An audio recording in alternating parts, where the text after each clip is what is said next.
बिस्मिल्लाहिर्रहमानिर्रहीम।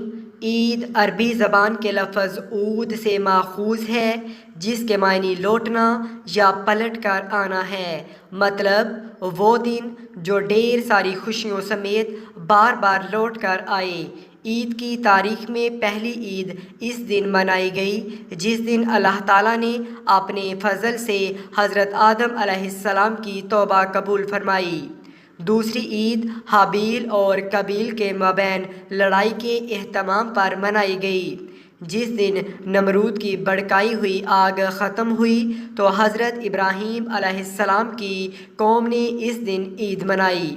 हज़रत यूनुस अलैहिस्सलाम की कौम ने आपके मछली के पेट से अल्लाह के फ़ज़ल से छुटकारा पाने के दिन ईद मनाई। जिस दिन हज़रत मूसा अलैहिस्सलाम ने अल्लाह की मदद से बनी इसराइल को फ़िरऔन से नजात दिलाई, उस दिन आपकी कौम ने ईद मनाई।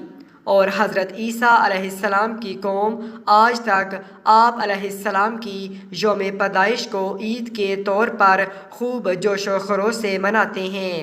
ख़ातमुन नबीयीन हज़रत मोहम्मद सल्लल्लाहु अलैहि वसल्लम की मक्का से मदीना हिजरत करने के बाद अहले यस्रब के मनाए जाने वाले ईद के त्योहारों को आज तक पूरी जोश व खरोश से मनाए जाने वाले दो ईदैन मतलब ईद उल फितर और ईद उल ज़ुहा से बदल कर पसंद फरमाया।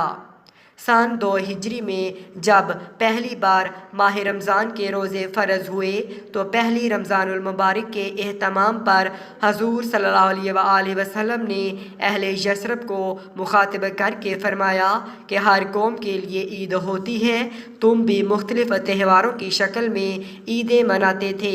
अल्लाह ताला ने तुम्हारी ईदों को इन 2 ईदों से बदल दिया है। अब तुम हर साल शान से ईद उल फितर और ईद उल ज़ुहा मनाया करो। यही मुसलमानों की ईदें हैं। सुबहान अल्लाह।